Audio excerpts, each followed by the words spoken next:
ఇకపోతే మనం తదుపరి రాశి ఒక్కసారి చూసుకున్నట్లయితే సింహరాశి. మరి ఈ సింహరాశి వారికి కూడా ఈ జూన్ మాసంలో, అంటే జూన్ మాసం మొత్తం మనం చూసుకున్నట్లయితే ఉద్యోగస్తులు, వ్యాపారస్తులు, ఇక అన్ని రంగాల్లో ఉన్న వారికి కూడా ముఖ్యంగా ఆదాయం పరంగా ఇంకా అన్నిటి పరంగా ఎలా ఉండబోతుంది అంటారు?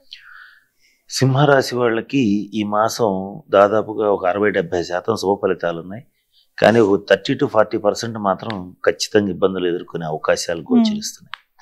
ఎట్లాంటి ఇబ్బందులు ఎదుర్కోబోతున్నారు, వాటి నుంచి తప్పించుకోవడానికి ఎలా ప్రవర్తించాలి, ఎలా ఉండాలి అనేటువంటి అంశాల గురించి ఇప్పుడు నేను తెలియజేయడానికి ప్రయత్నం చేస్తాను. మొట్టమొదట ఈ సింహరాశి వాళ్ళకి ఆదాయం పరంగా బాగుంది. 2 లేదా 3 ఆదాయ వనరుల్ని వీళ్ళ తెలివితేటలతో, వీళ్ళ శక్తి సామర్థ్యాలతో సంపాదించుకోగలుగుతారు. అంటే ఒక పని చేయడం కాకుండా మల్టీ టాస్క్ చేస్తారు. నూతనంగా ఈ మాసంలో భూవసతి ఏర్పడుతుంది. అంటే ఏదైనా ప్లాట్ కానీ, పొలం కానీ, ఇల్లు కానీ, స్థలం కానీ కొనుగోలు చేయడం అనేటువంటిది, వాహనం కానీ ఏదైనా సరే ఒక విలువైన వస్తువుని తీసుకోవడం అనేటువంటిది జరుగుతుంది. ఆ తీసుకున్న దాని యొక్క విలువ ఇప్పుడు కంటే భవిష్యత్తులో వాళ్ళకి ఇంకా బాగా అర్థం. అంటే మంచి టైం ఇది తీసుకోవటానికి. సో ఈ జూన్ మాసం అనేది తీసుకోవడానికి మంచి టైం, చక్కగా తీసుకోవచ్చు. ఇక ఎవరైతే విద్యార్థులు ఉంటారో వాళ్ళకి చాలా బాగుంది. వాళ్ళు కోరుకున్నటువంటి యూనివర్సిటీస్లో సీట్లు వస్తాయి. వాళ్ళకి పర్సంటేజ్, అంటే పాస్ పర్సంటేజ్ కూడా బాగుంటుంది. కాంపిటీషన్ ఎగ్జామినేషన్స్ రాసే వాళ్ళకి కూడా మంచి శుభ ఫలితాలు అనేటువంటివి గోచరిస్తున్నాయి. విదేశీ విద్య అభ్యసించాలనుకునేటువంటి వాళ్ళకు కూడా మంచి శుభ ఫలితాలు గోచరిస్తున్నాయి. తప్పనిసరిగా విదేశాల్లో సీట్ అనేది వస్తుంది. ఇటువంటి శుభ ఫలితాలు విద్యార్థుల విషయంలో ఉన్నాయి. ఇక ప్రభుత్వ రంగ, ప్రైవేట్ రంగ ఉద్యోగస్తులతో మనం గనక వాళ్ళ గురించి ఆలోచిస్తే, ప్రభుత్వ రంగంలో ఉన్నటువంటి వాళ్ళకంటే ప్రైవేట్ రంగంలో ఉన్న సింహరాశి వాళ్ళకి బాగుంది. ఇక్కడ ప్రభుత్వ రంగంలో పనిచేసేటువంటి ఈ సింహరాశి వాళ్ళకి కొన్ని సందర్భాల్లో అధికార భంగం కలగచ్చు. అంటే పై అధికారి నుంచి కొంత మెమోలు ఇవ్వచ్చు, సస్పెన్షన్ అని అనొచ్చు. కాబట్టి ప్రభుత్వ రంగంలో పనిచేసేటువంటి సింహరాశి అధికారులు కాస్త జాగ్రత్తగా ఉండాలి. ఈ ఏసీబీ వాళ్ళు పట్టుకోవచ్చు, ఏదైనా జరగచ్చు. ఈ జరిగే అవకాశాలు చాలా బలంగా ఉన్నాయి సింహరాశి వాళ్ళ మీద. ఏసీబీ రైట్స్ చేసి మొత్తం ఇన్కమ్ ట్యాక్స్ వాళ్ళు రైట్ చేయటం, ఈ పన్నుల అధికారులు వసూలు చేసేటువంటి వాళ్ళు వీళ్ళ మీద రైట్స్ చేయటం, ఇటువంటివి కొన్ని ఇబ్బందులు ముఖ్యంగా సింహరాశి వాళ్ళకి, అందున సింహరాశి అధికారులకి, అలాగే సింహరాశిలో ఉన్నటువంటి పెద్ద స్థాయి వాళ్ళు ఉంటారు. అంటే సెక్రటరీస్, ఇట్లాగే ఒక కమిషనర్స్ అని, ఇట్లా మంచి స్థాయిలో ఉన్న వాళ్ళకి కొంత ఇబ్బందికరమైన కాలం. ఈ విషయంలో కొంచెం జాగ్రత్తగా ఉంటే చాలా మంచిది. ఇకపోతే అవివాహితులైన సింహరాశి వాళ్ళు వివాహ యోగ్యత కోసం కొంతకాలం ఎదురు చూడాల్సిన పరిస్థితి ఉంది. సుమారుగా ఆగస్టు, సెప్టెంబర్ దాకా ఎదురు చూడాలి. అప్పటి వరకు మంచి సంబంధాలు అయితే కుదరవు. అట్లాగే సంతాన ప్రాప్తి కోసం ట్రై చేసేటువంటి సింహరాశి వాళ్ళు ఎవరు ఉంటారు, వాళ్ళు కూడా ఆగస్టు దాకా, సెప్టెంబర్ దాకా ఎదురు చూడాల్సిన పరిస్థితి గోచరిస్తుంది.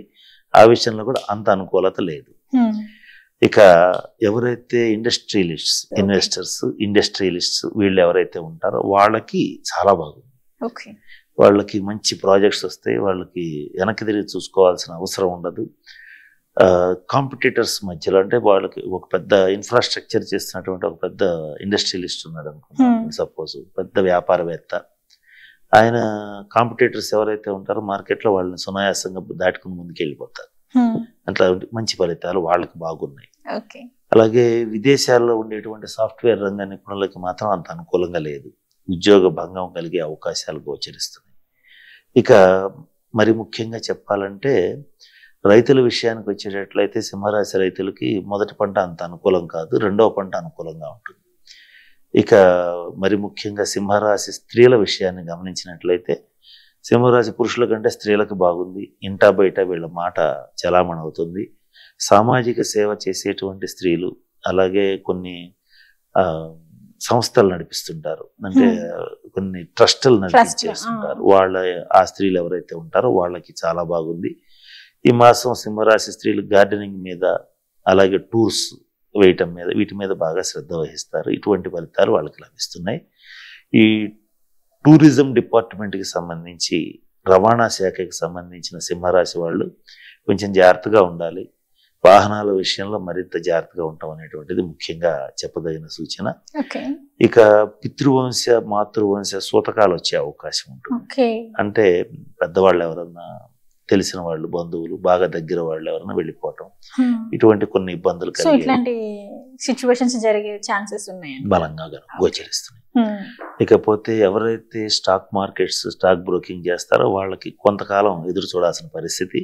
అంటే స్టాక్ బ్రోకింగ్ చేసేటువంటి వాళ్ళు మీ బిజినెస్ మీరు చేసుకోవచ్చు, అభ్యంతరం లేదు. కానీ మరీ బల్క్లో పెట్టుబడులు పెట్టడం అలాంటివి చేసేటట్లయితే వ్యతిరేక ఫలితాలు వచ్చే అవకాశం ఉంది. శుభ ఫలితాలు రావాలంటే రాహుకు సంబంధించినటువంటి శాంతి పరిహార క్రియలు జరిపించుకోవాలి. మరి ముఖ్యంగా ఎంత జరిపించినా కూడా ఈ జూన్ నెల ప్రథమార్థం వరకు మాత్రం ఎక్కువగా పెట్టుబడులు పెట్టకుండా ఉంటాం అనేటువంటిది ముఖ్యంగా చెప్పదగిన సూచన సింహరాశి వాళ్ళ విషయం. ఓకే. ఓకే గురుగారు, సింహరాశి వారికి వచ్చేసే విధంగా ఉండబోతుంది, అలాగే వారికి ఆ జూన్ మాసంలో చూసుకున్నట్లయితే అసలు ఏం జరగబోతుంది అనే వాటి గురించి అయితే తెలియజేశారు. అలాగే మీరు ఇందుకు చెప్పారు సింహరాశి వరకు వచ్చేసి ఒక 60-70% వరకు అయితే అంత బాగుంటుంది, ఒక 30% వరకు వచ్చేసి అయితే కొంచెం అశుభ ఫలితాలు గోచరించే అవకాశం ఎక్కువగా ఉంది అనేసి చెప్పారు. అలాగే కుటుంబంలో కూడా చిన్న చిన్న కలతలు వచ్చే అంతగా ఉంటుంది అనేసి చెప్పారు. సో వీటన్నిటికీ వీరి సింహరాశి వారు ఈ జూన్ మాసంలోని ఎటువంటి పరిహారం చేసుకుంటే వీరికి ఏమన్నా చిన్న చిన్న ప్రాబ్లమ్స్ ఉన్నా కానీ తొలగిపోతాయి? ఈ మాసంలో సింహరాశి వాళ్ళు ఎవరైతే వృత్తిపరంగా అంటే ప్రొఫెషనల్ గా ఎవరైతే ఇబ్బంది పడుతుంటారో, అలాగే జీవిత భాగస్వామితో ఇబ్బందులు పడుతుంటారో, లేదా స్త్రీ మూలక తగాదాలు, స్త్రీ మూలక ఘర్షణలు పడుతుంటారో వాళ్ళందరూ కూడా శుక్రుడికి సంబంధించిన శాంతి పరిహార క్రియలు జరిపించుకోవాలి. అంటే శుక్రవారం నాడు కనకదుర్గ అమ్మవారిని సందర్శించటం, లేదా శుక్రుడికి జపం చేయించి దానం ఇవ్వటం, లేదా భృగు పాశుపత హోమాన్ని జరిపించుకునేటట్లయితే శుభ ఫలితాలని పొందగలుగుతారు. వాళ్ళు చేసేటువంటి ప్రొఫెషన్లో మంచి స్థితికి వెళ్ళగలుగుతారు.